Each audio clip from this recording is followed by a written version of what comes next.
একজন মানুষ প্রতিদিন প্রায় 1.5 লিটারের মতো পানি প্রস্রাবের সাথে বের করে দেন। এছাড়া ঘাম, নিঃশ্বাস প্রশ্বাস এবং আরো অন্যান্য কাজে আমাদের শরীরে আরো প্রায় 1 লিটারের মতো পানি ব্যয় হয়। এই যে প্রতিদিন 2.5 লিটারের মতো পানি আমরা ব্যয় করছি, এই পানিটা যদি আবার আপনি পুনরায় ভরে না দেন, মানে আপনি যদি যথেষ্ট পরিমাণে পানি পান না করেন, সেই ক্ষেত্রে আসলে শরীরে কি ঘটে? শরীরে যখন পানির ঘাটতি দেখা দেয়, মানে রক্তে পানির পরিমাণ কমে যায়, তখন ব্রেইন চেষ্টা করে যতটা পারা যায় শরীরে পানি ধরে রাখার জন্য। এই কাজটা সে করে হচ্ছে প্রস্রাবের মধ্যে পানির পরিমাণ কমিয়ে দিয়ে। ব্যাপারটা খুব ইন্টারেস্টিং। ঘটনা শুরু হয় ব্রেইনের হাইপোথ্যালামাসে। এইখানে কিছু রিসেপ্টর থাকে যাদের নাম হচ্ছে অসমো রিসেপ্টর।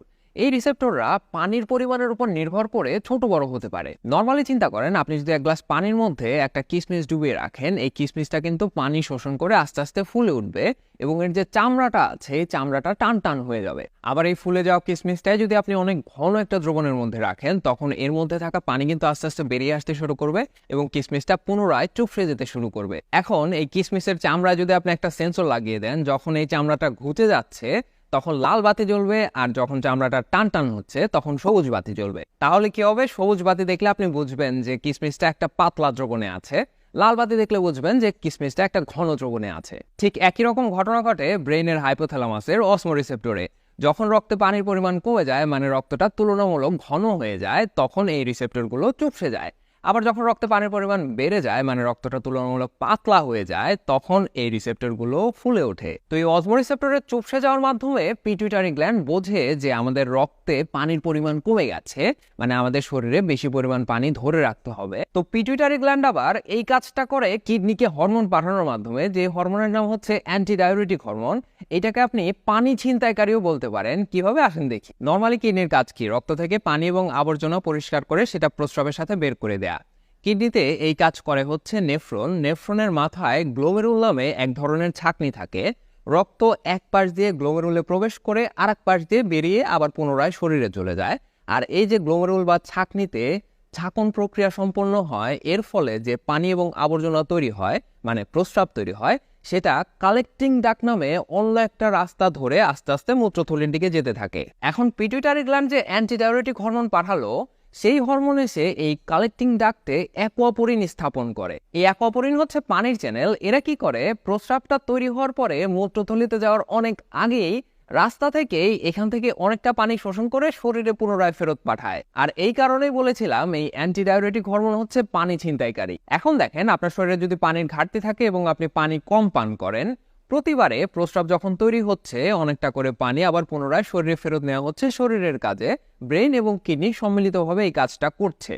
কিন্তু আপনার শরীরে বর্জ্য পদার্থ তৈরি হওয়া তো বন্ধ নেই। বর্জ্য পদার্থ কন্টিনিউয়াসলি তৈরি হতে থাকবে, কিন্তু আপনি প্রস্রাব থেকে প্রতিবারে অনেকখানি করে পানি সরিয়ে ফেলছেন, যার জন্য মূত্রথলিতে যে প্রস্রাবটা জমা হচ্ছে সেইখানে পানির পরিমাণ কম, কিন্তু বর্জ্য পদার্থের পরিমাণ অনেক বেশি, মানে প্রস্রাবটা অনেক ঘন। এই কারণেই অনেকটা সময় পানি না খেয়ে থাকলে যেই প্রস্রাবটা শরীর থেকে বের হয় সেটা অনেক গাঢ় বা হলুদ কালারের হয়। এখন আপনি যদি কন্টিনিউয়াসলি পানি কম খান, সেই ক্ষেত্রে এই ব্রেন আর কিডনি সম্মিলিত প্রচেষ্টায় যে পানি ধরে রাখার চেষ্টা করা হচ্ছে, এইটাও যথেষ্ট হবে না। কারণ প্রতি মুহূর্তেই আপনার শরীর পানি ব্যয় করছে। আপনি যে নিঃশ্বাস প্রশ্বাস করছেন, এই ক্ষেত্রেও পানি ব্যয় হচ্ছে। চলেন দেখা যাক এই ক্ষেত্রে শরীর কি করতে পারে। নাম্বার 1 হচ্ছে ব্রেন। শরীরে যখন পানির ঘাটতি দেখা দেয় বা ডিহাইড্রেশন হয়, তখন ব্রেনের রেসপন্স স্লো হয়ে যায়। যেই চিন্তা করতে বা যেই কাজের অ্যাকশন নিতে আপনার 2 সেকেন্ড লাগার কথা, সেখানে 10 সেকেন্ড লেগে যেতে পারে। ইভেন ডিহাইড্রেশনের কারণে ব্রেনের আকার কিছুটা ছোট হয়ে যেতে পারে যতটা সময় শরীরে পানির ঘাটতি থাকে। গবেষণায় দেখা গেছে ডিহাইড্রেশনের কারণে ব্রেনের মেমোরি ধরে রাখা এবং বিভিন্ন কার্যকারিতায় প্রভাব পড়ে। নাম্বার 2 হচ্ছে মাথা ব্যথা করা।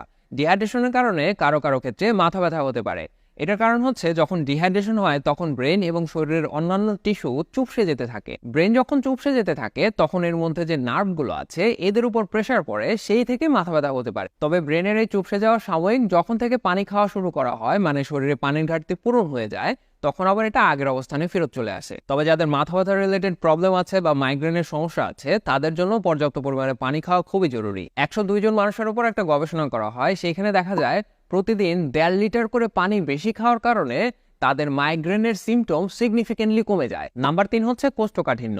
ডিহাইড্রেশন থেকে আপনার ইন্টেস্টিনাল কন্টেন্ট শক্ত হয়ে যেতে পারে এবং সেখান থেকে আপনার কোষ্ঠকাঠিন্য হতে পারে। এর কারণ হচ্ছে আমাদের শরীরের বর্জ্য যেই রাস্তা হয়ে শরীরের বাহিরে বের হয়, এই পথে যথেষ্ট পরিমাণ পানির দরকার হয় স্মুথলি বের হওয়ার জন্য। এখন শরীরে যদি পানির ঘাটতি থাকে, তখন এই বর্জ্য যখন লার্জ ইন্টেস্টাইনে যাবে, তখন শরীর থেকে পানি এনে যে এটাকে নরম করবে সেটা তো করার পরিস্থিতি থাকবে না, কারণ শরীরে তো এমনিতেই পানির ঘাটতি। তখন এই জায়গাটা শক্ত হয়ে যাবে বা শুকনো হয়ে যাবে, যার জন্য আর এটা স্মুথলি শরীর থেকে বেরোতে যাবে না। তখন এটাকে আসলে বলা হয় কোষ্ঠকাঠিন্য। 4 নম্বর হচ্ছে মেটাবলিজম রেটে ইন্টারফেয়ার করা।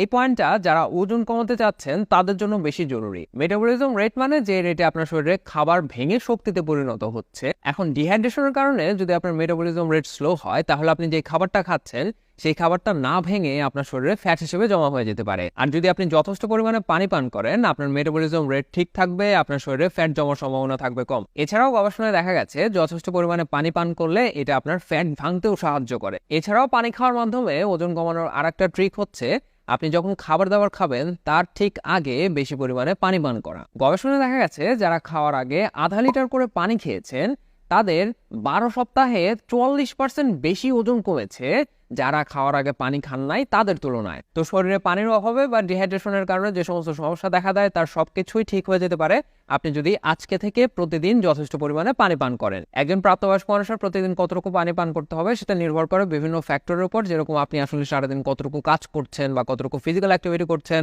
কতটুকু ঘামছেন, আপনি কি গরমের দেশে থাকেন নাকি ঠান্ডার দেশে থাকেন। তবে নর্মালি প্রতিদিন 2 থেকে 3 লিটার পানি পান করলে যথেষ্ট হবে।